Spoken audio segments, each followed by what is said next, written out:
सास, बहू और ताबीज। सुप्रिया का रोज किसी न किसी बात पर अपनी बहू तारा से झगड़ा होता ही रहता। दोनों स्वभाव से जिद्दी और अड़ियल थे। दोनों में से कोई भी एक दूसरे के आगे झुकना नहीं चाहता था। फिर एक दिन, तारा कहाँ मर गई थी तू अभी तक? सुबह से शाम हो गई, घर में इतना काम पड़ा है, ये सब छोड़कर कहाँ मौज मस्ती करने गई थी? आपके घर के सारे काम करने का मैंने ठेका नहीं ले रखा। आप भी तो अपने दोस्तों के साथ किटी पार्टी करने जाती हैं, तब तो मैं आपको नहीं टोकती। अरे मैं तेरी सास हूँ, तू मेरी सास नहीं है। सास है तो क्या मुझे चैन की सांस नहीं लेने देंगी आप? बहुत जबान चलने लगी है तेरी आजकल। आने दे मेरे बेटे को घर पर, फिर देख तेरी कैसे क्लास लगवाती हूँ। आपके पास और काम ही क्या है? बाहर पड़ोसियों से मेरी बुराई करना और घर में पति से। हाँ तो अब तेरा काम भी तो ऐसे ही होते हैं ना। तारीफ के लायक कोई भी काम किया है तूने आज तक? बस जुबान चलवा लो, कैंची से भी तेज चलती रहती है। सिर्फ जुबान ही नहीं, हाथ पैर भी चलते हैं, जिनकी वजह से आपको घर में इतनी सफाई दिखने को मिलती है, वरना आपको तो अपनी किटी पार्टियों से फुर्सत नहीं मिलती। तो कहना क्या चाहती है? घर का क्या सारा काम तू खुद अकेला करती है? तू और क्या नौकरानी करती है? इसी तरह तारा और सुप्रिया में आए दिन लड़ाई होती। दोनों के दिन की शुरुआत ही एक दूसरे से लड़कर शुरू होती और लड़कर ही खत्म होती, मानो ये अब उनकी दिनचर्या का हिस्सा बन चुकी हो। शाम को तारा का पति वैभव घर आता है। वैभव को देखते ही उसकी माँ सुप्रिया उसके पास आती है और कहती है, बेटा वैभव, अच्छा हुआ जो तू आज जल्दी घर आ गया। देखना तेरी बीवी सुबह से मुझसे लड़ी जा रही है। माँ की बातें सुनकर वैभव तारा को जोर जोर से आवाजें देने लगता है। क्या हुआ जी, इतना चीख क्यों रहे हो? तारा, तुमने आज फिर माँ से लड़ाई की? अरे लड़ाई मैंने नहीं की, शुरुआत पहले इन्होंने की थी। समझा दीजिए अपनी माँ को। मुझे कहीं भी आते जाते टाइम टोके नहीं, वरना मैं अपना सामान बांधकर मायके चली जाऊंगी। इतना कहकर तारा वहां से चली जाती है। ये सब क्या चल रहा है माँ? किसी दिन मैं आप लोगों के चक्कर में जरूर पागल हो जाऊंगा। आप लोग कभी प्यार से क्यों नहीं रहते? अरे वो हमेशा मेरी बातों का उल्टा जवाब देती है। बेटा अब तू ही बता, मैं क्या करूँ? तो आप उसे ताने मारती ही क्यों है माँ? वाह बेटा वाह, तुझे मेरे ताने दिखते हैं, उसका बात करने का तरीका नहीं दिखता। देखा नहीं वो किस तरह से बात करती है मुझसे। मुझे माफ कीजिए माँ, मुझे आप दोनों के बीच में पड़ना ही नहीं है। आप दोनों ही एक जैसे हो। इतना कहकर वैभव वहां से चला जाता है। वैभव के जाने के बाद सुप्रिया सोच में पड़ जाती है। धीरे धीरे समय बीतने लगता है और एक दिन सुप्रिया को पता चलता है कि उनके गांव में एक महात्मा ठहरे हुए हैं जो वशीकरण करना जानते हैं। तो सुप्रिया भागते हुए उन बाबा का पता ढूंढने निकल पड़ती है। इस बात की खबर जैसे ही तारा को चलती है, वो भी उस बाबा की खोज में निकल पड़ती है। अगले दिन सुबह, आज तारा और सुप्रिया दोनों ही बहुत अच्छे मूड में होती है। ना सुप्रिया तारा को देखकर कोई ताना मारती है, ना तारा अपनी सास से बेवजह उलझती है। दोनों मिल बांट कर रसोई में काम करती हैं। भाई तारा, जरा मुझे वो चाय पत्ती पकड़ाना। ये लीजिए माँ जी, क्या आप मेरे लिए भी चाय बना देंगी? अरे हाँ हाँ, क्यों नहीं। इसी तरह दिन बीतते हैं और दोनों का रिश्ता भी निखरने लगता है। ऐसे ही देखते 3 महीने बीत जाते हैं। आजकल ये मैं क्या देख रहा हूँ? अचानक आप दोनों के बीच इतना प्यार कैसे हो गया?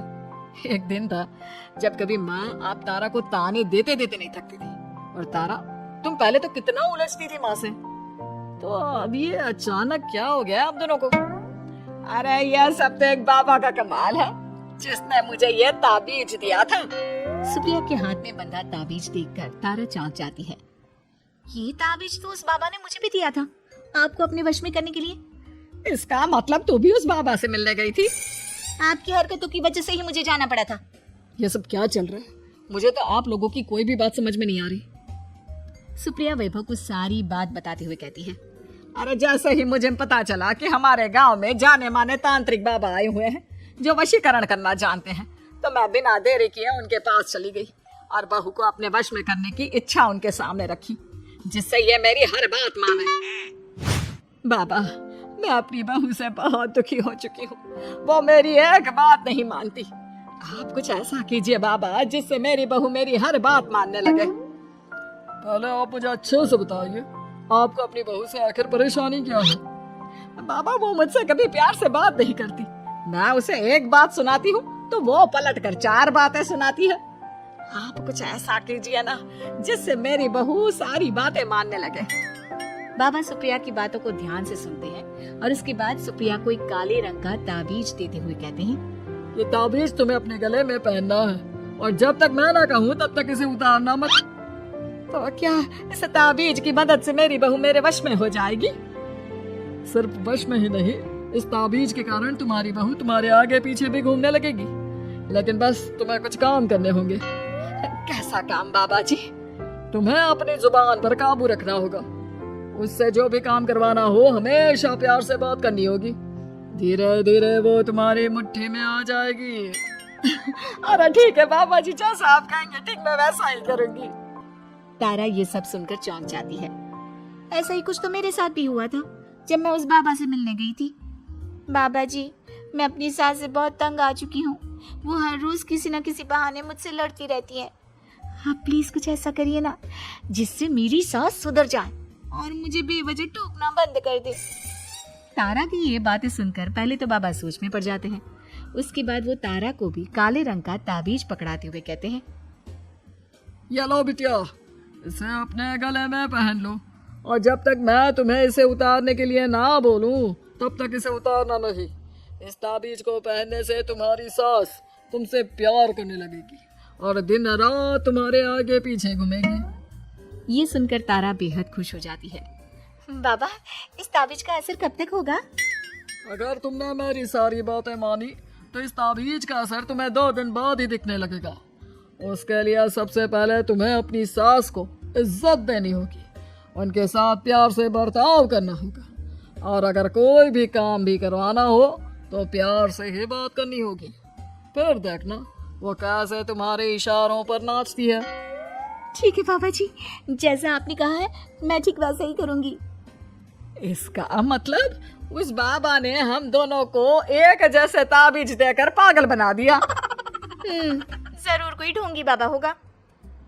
इतने में ही बाबा भी उनके घर पहुंच जाते हैं और मुस्कुराते हुए उनकी ओर आते हैं और उनसे उनके हालचाल पूछते हुए कहते हैं, ताबीज का असर हुआ या नहीं?